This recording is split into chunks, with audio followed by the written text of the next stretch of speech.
Hello dear students, this is your Renu ma'am and welcome to this video, and today we are going to do further topics of chapter 10 gravitation. Okay so first of all बेटा जी, last class में हमने कहा था आपसे कि GM जो होता है वो 1/6 मतलब कि acceleration due to gravity on the surface of moon जो होता है वो अर्थ का जी का वैल्यू से 1/6 होता है. ठीक है, acceleration due to gravity on the surface of moon is 1/6 of that value of the earth. तो 1/6 इंटू 9.8 करा हमने, तो ये 1.67 या 1.63 होता है. इसका करेक्शन कर लीजिएगा प्लीज. ठीक है, तो इट इज़ 1.63 मीटर पर सेकेंड स्क्वायर. ओके अब आगे चलते हैं बेटा. जिसको प्रूफ करना था एक्चुअली हमें कि ये किस तरीके से आया. ठीक है, तो प्रूफ करने के लिए हम क्या करने वाले हैं वो देखिए बेटा. वी नो डैट स्मॉल जी क्या होता है बेटा. अगर हम स्मॉल जी, हमने बताया था आपको, acceleration due to gravity on the surface of earth होता है, तो small G is equal to GM/r². ठीक है, ये होता है. अब यहाँ पे G तो यूनिवर्सल ग्रेविटेशनल कांस्टेंट है, तो G ले लिया. M जो है मास ऑफ अर्थ है, एंड R को हमने रेडियस ऑफ अर्थ, तो RE. ठीक है, आर का स्क्वायर कर लिया. ऐसे ही बेटा जी acceleration due to gravity on the surface of moon की जब बात करते हैं तो GM माने कि G at the surface of moon ले रहे हैं हम. ठीक है, तो ये हो जाएगा बेटा G into mass of moon upon radius of moon का स्क्वायर. ठीक है, let this be equation number 1 and this be equation number 2. अब क्या करना है आपने, डिवाइड इक्वेशन 1 बाय इक्वेशन 2. अब जब डिवाइड करेंगे तो आपके पास में क्या आएगा वो देखिए फटाफट. Just here divide 1 by 2. Equation 1 को इक्वेशन 2 से आपने डिवाइड किया.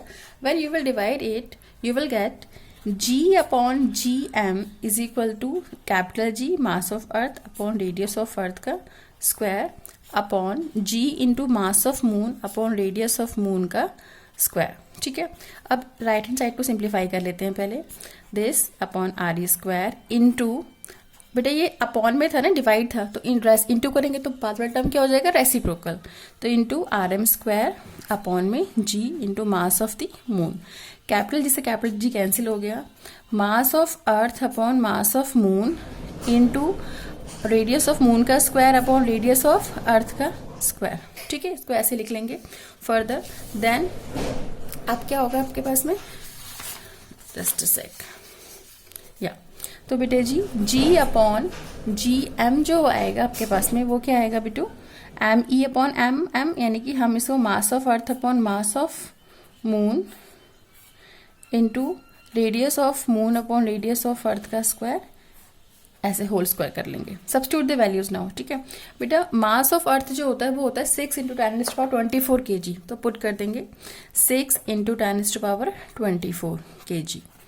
ओके बेटा, मास ऑफ मून होता है आपके पास में how much, it is 7.4 into 10⁻22 kg. Actually 7.36 होता है, but we will round off it, 7.4 लिख दिया हमने इसको. ठीक है, into radius of moon. Radius of moon का जो वैल्यू होता है बेटा जी, that is your 1.74 into 10⁻6 metre. Okay upon, और ऐसे ही हमारा रेडियस ऑफ अर्थ होता है 6400 kilometre. That means 6.4 into 10⁻6 metre. तो इसका होल स्क्वायर कर देंगे. इन सबको जब आप सिंप्लीफाई करेंगे then you will get G upon GM is nearly equal to, मतलब 5.9 होता है राउंड, बट हम इसे 6 पुट कर देते हैं. तो यहाँ से हमारे पास में हम इसे कह देंगे, क्या कहेंगे, GM अपॉन GM, इसको इधर ले गए, इसको इधर ले आए, तो GM is equal to 1/6 of G. अब स्मॉल g का वैल्यू कितना होता है बेटा, स्मॉल g का वैल्यू 9.8 मीटर पर सेकेंड स्क्वायर होता है हमारा. तो इसको सिंप्लीफाई किया, डिवाइड किया, तो हमारे पास में वैल्यू कितनी आ जाएगी, 1.63 मीटर पर सेकेंड स्क्वायर. तो मून की सरफेस पे एक्सेलेरेशन ड्यू टू ग्रेविटी का वैल्यू बहुत ज्यादा कम होता है. क्योंकि इसकी वैल्यू बहुत ज्यादा कम होती है, that's why we will say that there will be no atmosphere on the surface of moon. काफी बार एग्जाम में पूछते हैं why there is no atmosphere on the surface of moon. क्योंकि बेटा एक्सेलेरेशन ड्यू टू ग्रेविटी का जो value है मून पे वो बहुत कम है. तो दैट्स व्हाई गैसेस को अगर आप छोड़ते भी हैं आर्टिफिशियल एटमॉस्फेयर क्रिएट करने के लिए, तो भी गैसेस विल एस्केप आउट. ठीक है, तो ये हमने यहाँ पे टॉपिक किया that the value of acceleration due to gravity on the surface of moon is 1/6 of value of acceleration due to gravity of earth. Okay, तो जीएम हमारे पास में वैल्यू आ गया 1.63 मीटर पर सेकेंड स्क्वायर। ठीक है, अब कुछ और इंपॉर्टेंट टॉपिक्स और कर लेते हैं इसी चैप्टर के। एग्जाम में काफ़ी बार बेटा जी आता है आपके पास में differences between mass and weight and difference between small G and capital G. Okay, तो let's do that. Differences between mass and weight. Just a second. Difference between mass and weight. Okay, तो ये topic कर लेते हैं हम। mass and here we are having weight. Okay, तो first of all you will always write down the difference in tabular form only. हमेशा आपको difference बेटा टैबुलर फॉर्म में ही लिखने हैं। ठीक है, फाइन। नाउ फर्स्ट पॉइंट, मास की बात करें बेटा, मास क्या होता है आपके पास में? Mass is define as the amount of matter contain in a object, contain in a body. किसी भी बॉडी में जितना भी आपके पास में मैटर प्रेजेंट है उसके अमाउंट को हम मास बोलेंगे। ठीक है, तो कोई भी सपोज मैंने ये आपका ये पेन ले लिया, तो इसके अंदर भी जितना भी मास है, मास क्या है, इसके अंदर जितना भी मैटर है उसको हम क्या बोलेंगे? मास। तो mass is defined as the, और mass of an object is defined as the, okay, is defined as the amount of matter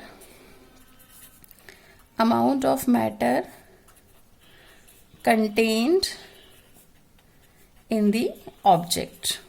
object और body, whatever you want to write. ठीक है, जो भी आप लिखना चाहो।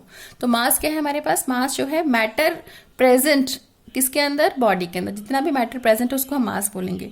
वेट की बात करें बेटा हम, तो वेट जो होता है आपके पास में that is basically equal to the gravitational force. ठीक है, तो वेट क्या है आपके पास में?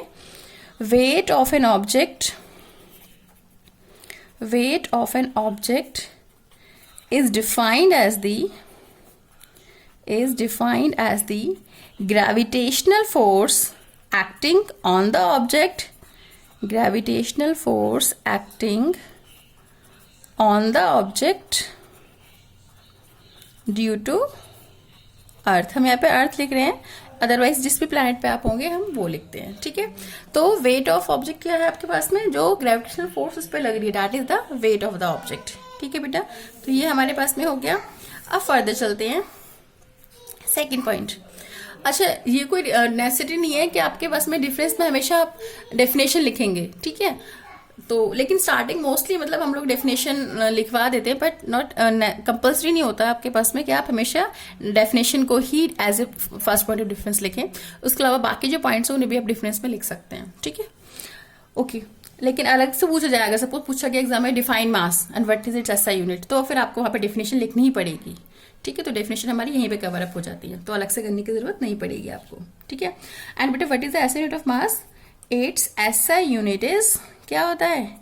It's SI unit is kg, means kilogram. Okay, now SI unit of weight की बात करें तो एसआई यूनिट क्या होता है वेट का बेटा जी? SI unit of weight is newton,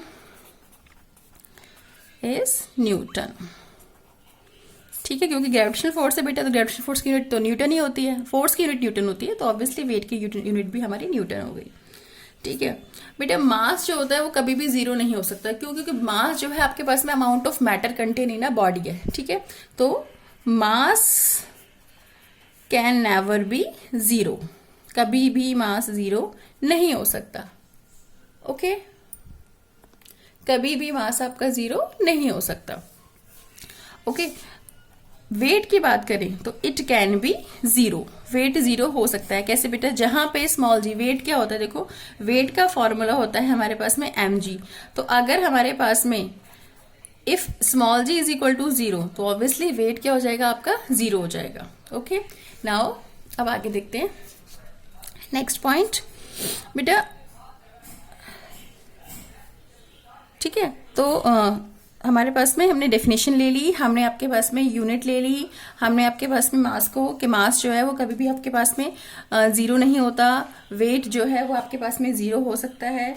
ठीक है, अच्छा बेटा किस और है कि मास जो है, क्योंकि मास सिंपल आपके पास में मैटर का अमाउंट है, तो it is a scalar quantity. ठीक है, it is a scalar quantity, mass हमारा स्केलर क्वांटिटी होता है, जबकि जो वेट होता है वो क्या होता है आपके पास में, it is a vector quantity.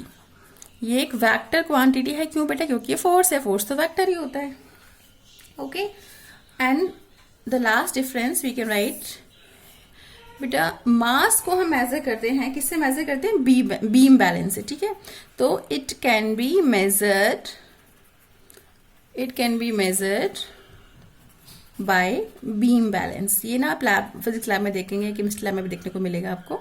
तो मास can be measured by beam balance, जबकि आपके पास में वेट को आप किससे मेजर करते हैं, it is measured by spring balance, ठीक है। तो ये हम स्प्रिंग बैलेंस, आपके पास में डिवाइस होता है लैबोरेटरी में, तो उससे आप इसे मेजर करते हैं, ठीक है।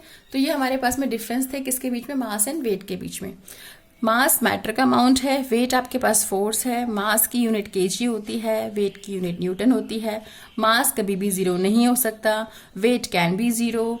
मास is a scalar quantity, weight is a vector quantity, and the last point was कि मास को मेजर करते हैं